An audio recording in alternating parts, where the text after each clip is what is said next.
document. This proposal is based mainly on the 1955 revised Constitution of Ethiopia, written by its late Emperor, His Imperial Majesty Haile Selassie I, a copy of which I gave to the Constitutional Commission of the early 1990s and to this committee. It is a bloodless revolution in that it is geared to turn around the system of governance we have had since Christopher Columbus without killing anyone. It only needs to be ratified by our 63 MPs. Indeed, too much of our people's blood have already been shed in this endeavor.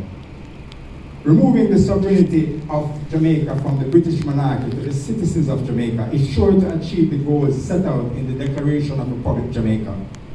Republic means government by the people for the people. Therefore, the people have power to 1. Elect their leaders, 2. Remove their elected leaders, and 3. Impeach their elected leaders. To be a republic, all these powers of the people must be in the Constitution, which is the supreme law of the land. This proposal contains all these provisions. It consists of 86 articles arranged into 7 chapters over 40 pages, including the cover, an acknowledgement, the Declaration of Republic Jamaica, an index, and an appendix.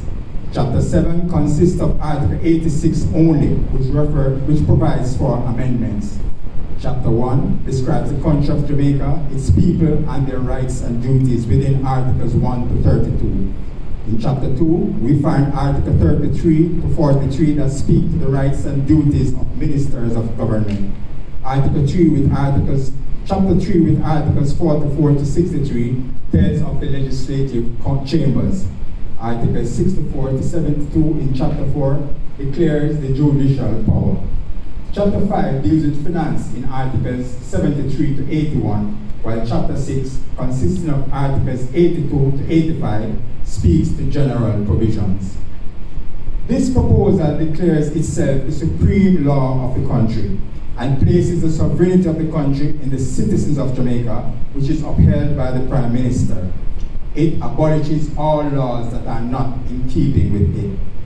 It has October 16, 2023 as our Independent Republic Day by virtue of it having already been established as our National Heroes Day. Our national flag remains the same, but we get a new coat of arms with a new motto that declares one people. It guarantees us the rights stated in the Universal Declaration of Rights and the Declaration of the Rights of the Child, while our Jamaican family, consisting of children under 18 years of age, adults 18 years and older, and senior citizens 63 years and older, is assured special protection of the law.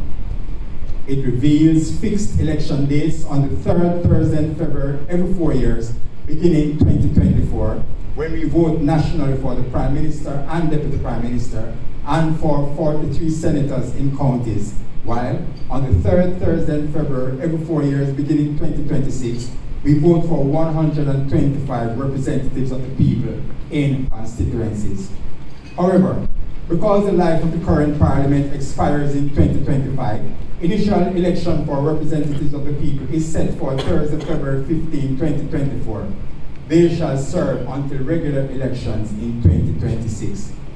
There is no limit, consecutive or otherwise, for which a citizen may be elected to any of these offices, but any 10% of eligible voters, respectively, may collectively sign a petition to the Supreme Court to impeach and remove any of them without having to wait for the next general elections. Members of the Jamaica diaspora who possess Jamaican citizenship may vote and stand as a candidate in any election, providing they fulfill the requirements of Articles 17 and 32. This proposal also abolishes the death penalty and extradition and gives arrested citizens extensive protection. Rastafarians should be satisfied that repatriation is guaranteed, and everyone should be happy that freedom of speech and of the press is guaranteed, and our indigenous language, named therein as Patwa Jenge, is acknowledged as our first language.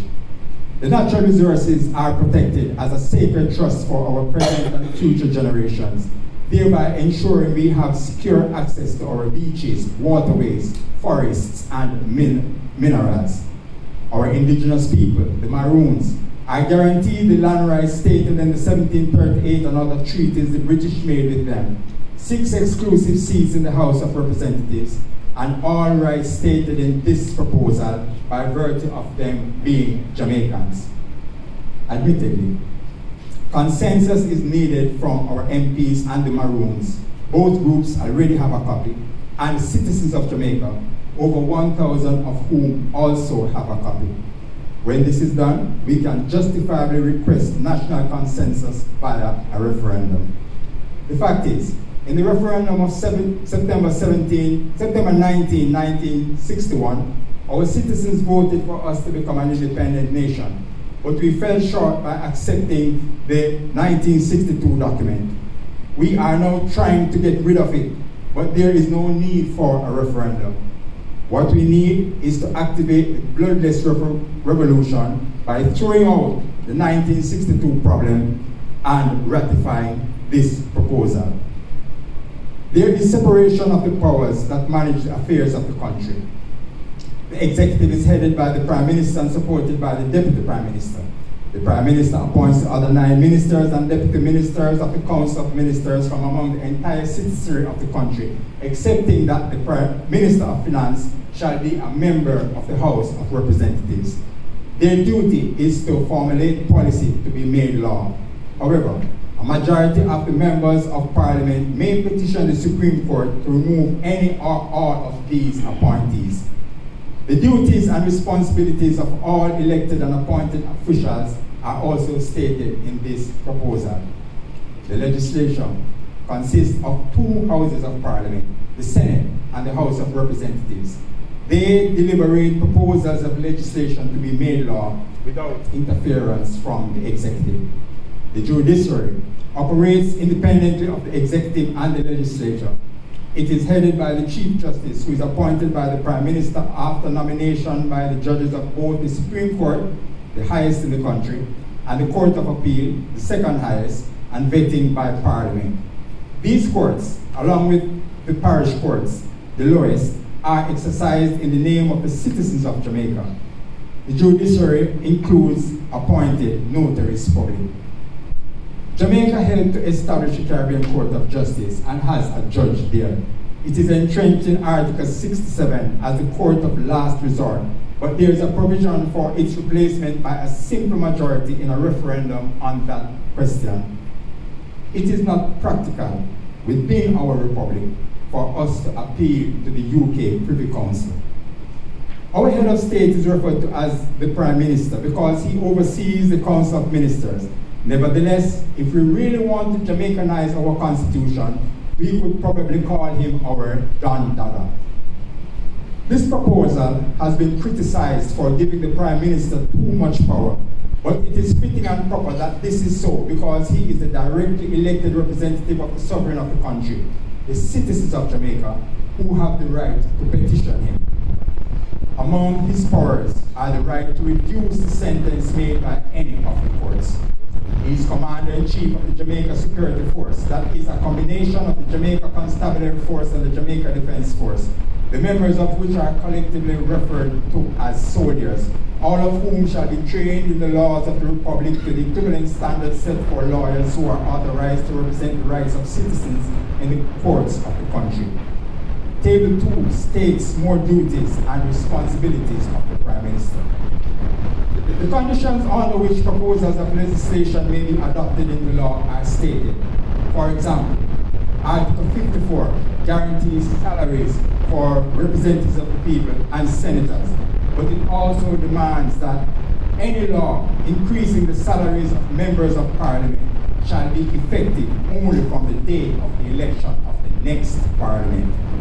In order to eliminate administrative overlap and waste, the present Ministry of Local Government is abolished, and municipal councils that are administered collectively by senators, representatives of the people, and notaries public are established. The Council of Ministers is to develop and propose laws that should maintain a prosperous, peaceful, educated, healthy, and just society equally for all. Advocate activating the new industry of renewable energy, and developing state-owned farms and factories would reduce our electricity costs, generate jobs, earn revenue for the government, provide food security and community security via solar streetlights, and solve our garbage problem by enabling the implementation of practical recycling processes. Providing the highest attainable standard of health care is mandated, and giving citizens land impartially at an affordable cost, thus eradicating the demeaning label squatter, would improve their self-esteem, dignity, and integrity. Providing a comfortable, safe, and efficient public transportation system free on senior citizens and a secure and properly supervised school bus system would result in increased productivity.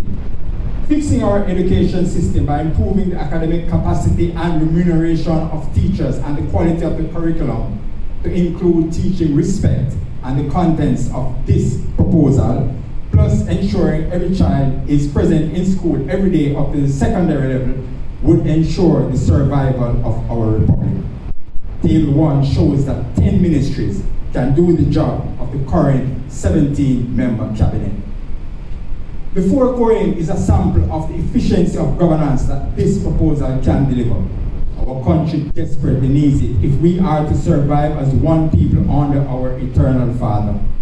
I remain committed to continuing to improve upon it, to promote it, and to advocate for its implementation because it can deliver good governance and help us to increase our self-esteem, dignity, and integrity, virtues needed by many of us.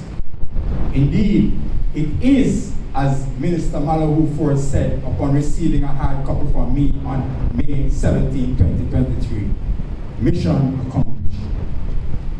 On behalf of we the people of Jamaica, I thank the Constitutional Reform Committee for accommodating me. May our Eternal Father grant you the wisdom and courage to act positively on this proposal. Kibre le Xavier Yehun. Glory to God.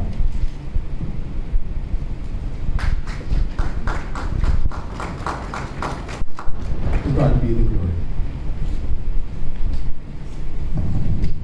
Thank you so much.